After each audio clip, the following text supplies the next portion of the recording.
ಇನ್ನು ಅಶ್ವಿನಿ ಅವರ ಆಟದ ಬಗ್ಗೆ ನಿಮ್ಗೆ ಏನು ಅನ್ಸುತ್ತೆ? ಸ್ಟಾರ್ಟಿಂಗ್ ಎಲ್ಲ ತುಂಬಾ ಅಗ್ರೆಸಿವ್ ಆಗಿರ್ತಾ ಇದ್ರು, ಈ ನಡುವೆ ತುಂಬಾ ಸಾಫ್ಟ್ ಆಗಿದ್ದಾರೆ. ಸೊ ಅವ್ರ ಆಟದ ಬಗ್ಗೆ ನಿಮ್ಗೆ ಏನು ಅನ್ಸುತ್ತೆ? ಅಂಡ್ ನಿಮ್ ಜೊತೆ ಚೆನ್ನಾಗಿ ಕೂಡ ಇದ್ರು ಅವರು. ಹೌದು, ನನಗೆ ಅಶ್ವಿನಿ ಮ್ಯಾಮ್ ಬಗ್ಗೆ ಏನು ಎರಡಿಲ್ರಿ. ನನಗೆ ಅವ್ರಿಗೆ ಅದನ್ನು ಪ್ರಶ್ನೆ ಅದಕ್ಕಂದ್ರೆ ಅವ್ರ ಮಾತುಗಳಾಯ್ತು, ಅವ್ರ ಒಂದು ಸ್ಟ್ಯಾಂಡ್ ತಗೋದಾಯ್ತು, ಒಂದು ಒಬ್ಬರ ಜೋಡಿ ವಾದ ಮಾಡೋದಾಯ್ತು, ನನಗೆ ಭಾಳ ಇಷ್ಟ ಆಗಿತ್ತು. ಯಾಕಂದ್ರೆ ಮನ್ಯಾಗ ಇಂಥವ್ರೊಬ್ಬರು ಬೇಕು, ಇಂಥ ಹಿಂಗೆ ಸೌಂಡ್ ಇರಬೇಕು, ಮನ್ಯಾಗ ಒಬ್ಬರದಾರ ಇರಬೇಕು ತನ್ನೂ ಒಂದು ನನಗೆ ಭಾಳ ಇದನ್ನಿತ್ತು. ಅದರ ಬರ್ಬರ್ತಾ ಒಂದು ನಡ್ಬಾರ್ಕೊಂದು 2-3 ಇಶ್ಯೂ ಅದು 2 ಇಶ್ಯೂ ಆದ ಕೂಡಲೇ ಸರ್ಗಳು ವಾರ್ನಿಂಗ್ ಮಾಡ್ರು, ಈ ರೀತಿ ಹೋಗಬಾರ್ದು, ಈ ರೀತಿ ಬಳಸಬಾರ್ದು ಪದಗಳು ಅಂತ ತಿಳಿಸಿದಾಗ ಅವ್ರು ಏನೋ ಮೌನವಾಗಿದ್ರನ್ನ ಗೆಲ್ಲಬೇಕು ಅನ್ನೋ ತಲೆಯಾಗಿ ತೊಗೊಂಡ್ರು. ಅದು ನನಗೆ ಇಷ್ಟ ಆಗಲಿಲ್ಲ. ಅದರ ಸಲುವಾಗಿ ನಾ ಎಷ್ಟೋ ಸಲ ನಾಮಿನೇಟ್ ಮಾಡೀನಿ. ಅಶ್ವಿನಿ ಮ್ಯಾಮ ನಿಮ್ಮನ್ನ ಹಿಂಗೆ ಇರೋಕೆ ಇಷ್ಟಪಡೋದಿಲ್ಲ, ನೀವು ಮೊದಲು ನಂಗೆ ಇರಬೇಕು, ಅಶ್ವಿನಿ ಮ್ಯಾಮ್ ಸೌಂಡ್ ಕೇಳಬೇಕು, ಅಶ್ವಿನಿ ಮ್ಯಾಮ್ ಆವಾಜ್ ಇರಬೇಕು ಅಂತ ಹೇಳಿ ನಾ ಎಷ್ಟೋ ಸಲ ಎರಡು ಸಲ ನಾಮಿನೇಟ್ ಮಾಡೀನಿ ರೀ, 2-3 ಸಲ. ಅಷ್ಟಾದರೂ ನಡ್ಬಾರ್ಕೊಂದು ಇಶ್ಯೂ ಅದು.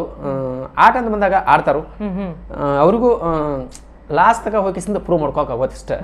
ಒಂಥರ ಒಂದು ಮೆಟ್ಲಿಗೆ ಹೋಗ್ತಾರು, ಅಲ್ಲಿ ಲಾಸ್ಟ್ ಹೋಗಿ ಸಿಂಹಾಸನ ಮೇಲೆ ಕೊಂಡಾಕೋದು ಇಷ್ಟ. ಅದೇ ಪಾಪ ಕ್ಯಾಪ್ಟನ್ಸಿಗೆ ಯಾವಾಗ್ಲೂ ಹಂಗೆ ಆಗುತ್ತೆ.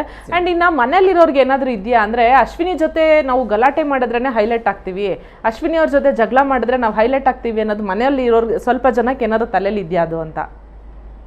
ತಲೆಯಲ್ಲಿ ಇರೋರಂದ್ರೆ, ಈಗ ನಾವು ನಿಮ್ಮ ಜಗಳಾಡತ್ತು ಅಂದ್ರೆ ಅವ್ರದ್ದು ಅಷ್ಟೇ ಜಗಳ ಇರ್ಬೇಕ್ರಿ. ಇಲ್ಲಿ ನಡ್ಬಾರಕ್ಕೆ ಭಾಗವಹಿಸೋರು ಅವ್ರು ಹೈಲೈಟ್ ಆಗಿ ಬರ್ತಾರೆ ಇಷ್ಟ ರೀ. ಹೈಲೈಟ್ ಆಗಕ್ಕೆ ನಂದು ಒಂದು ಏನಾರು ಕೂಡಿಸಿರೋದ್ರೊಳಗೆ ನಾನು ಟೆಲಿಕಾಸ್ಟ್ ಆಗ್ಬೋದು, ಅವ್ರ ತಲೆ ಆಗಿರ್ತೈತಿ ಕದ, ನಾನು ಹೊರಗೆ ಒಂದು ಏನಾರ ಥರ ಆಗಿ ತೋರಿಸ್ಕೋಬೋದು, ನಾನು ಜಗಳಾಡಿದನಂತ ಅಲ್ಲಿ ಹೇಳ್ಕೊಬೋದು. ಈಗ ವೀಕೆಂಡ್ ಬಂದಾಗ ಸರ್ಗಳು ಸುದೀಪ್ ಸರ್ಗಳು ಕೇಳ್ತಾರೋ, ಮಾಡು ನೀ ಯಾಕೆ ಅವರೆಲ್ಲ ಜಗಳಾಡಿದ್ರು ನೀ ಯಾಕೆ ಸುಮ್ಮನಿದ್ದಿ, ನಂದು ಅಲ್ಲಿ ಹೋಗುವಂಥ ವಿಷಯ ಇರೋದಿಲ್ಲ, ನಂದು ಕೇಳುವಂಥ ಪ್ರಶ್ನೆನೂ ಇರೋದಿಲ್ಲ. ಅಲ್ಲಿ ಅವ್ರು ಜಗಳ ಇರ್ತೈತಿ, ಅವ್ರು ಕೇಳತ್ತಾರೋ ಅವ್ರು ಹೇಳತ್ತಾರೋ, ಅವ್ರು ಕೇಳತ್ತಾರೋ ಅವ್ರು ಹೇಳತ್ತಾರೋ, ಅದಕ್ಕೆ ಅವ್ರಿಗೆ ವಾದ ಚಂದ. ನೀವು ಅವಾಗಲೇ ಹೇಳಿದ್ರಲ್ಲ, ಗಲಾಟೆ ಮಧ್ಯ ಹೋದ್ರೆ ಮಧ್ಯ ಬಂದ ಅಂತ ನಾಮಿನೇಟ್ ಮಾಡ್ತಾರೆ, ಮಧ್ಯ ಬರ್ಲಿಲ್ಲ ಅಂದ್ರೆ ಮಧ್ಯ ಬರ್ಲಿಲ್ಲ ಅಂತ ನಾಮಿನೇಟ್ ಮಾಡ್ತಾರೆ. ಇಲ್ಲಿ ಅಲ್ಲಿ ಜನಗೆ ಹೆಂಗಿರ್ಬೇಕು ಅನ್ನೋದು ತಿಳಿದಿಲ್ರಿ. ಅಲ್ಲಿ ಪ್ರತಿಯೊಂದು ಒಂದು ರೀಸನ್ ಸಾಕ್ರಿ ಇಲ್ಲಿ ನಾಮಿನೇಟ್ ಮಾಡಕ್ಕೆ. ಹಿಂಗೆ ವಿಷಯದಾಗ ಅಲ್ಲಿ ಅವ್ರವ್ರ ಜಗಳದಾಗಿದ್ದ ಮಧ್ಯ ಬಂದು ಹೈಲೈಟ್ ಮಾಡ್ಕೋತಿರು, ಅವ್ರದ್ದು ಏನಾರ ಒಂದು ತೊಗೊಂಬಂದ್ಕೊಳ್ಳಿ, ಅವ್ರ ಹೆಸರು ಅಷ್ಟೇ ಸಾಕು. ಈಗ ಒಂದು ಹೆಸರು ಅಂದ್ರೆ ಅಲ್ಲಿ ಒಂದು ಕಂಟೆಂಟ್ ಅದ, ಅವ್ ಬಂದಾರೆ ಇಲ್ಲಿ, ನಾನು ಯಾಕೆ ಹೆಸರು ತೊಗೋದ್ರಿ ನೀವು ಅಲ್ಲಿ ಚಾಲು ಅದು ಹೆಸರು ಅಟ್ಟ ತಗೋದ ಅವ್ನು ನೋಡ್ತಿರ್ತಾನೆ, ಕಿವಿ ಕೇಳ್ತಿರ್ತಾನೆ, ನನ್ನ ಹೆಸರು ಯಾವಾಗ ಬರ್ತೈತೆ, ನಾನು ಯಾವಾಗ ಹೋದಿನೋ, ನನ್ನ ಹೆಸರು ಯಾವಾಗ ಬರ್ತೈತೆ, ನಾನು ಯಾವಾಗ ಇಂಥವ್ರು.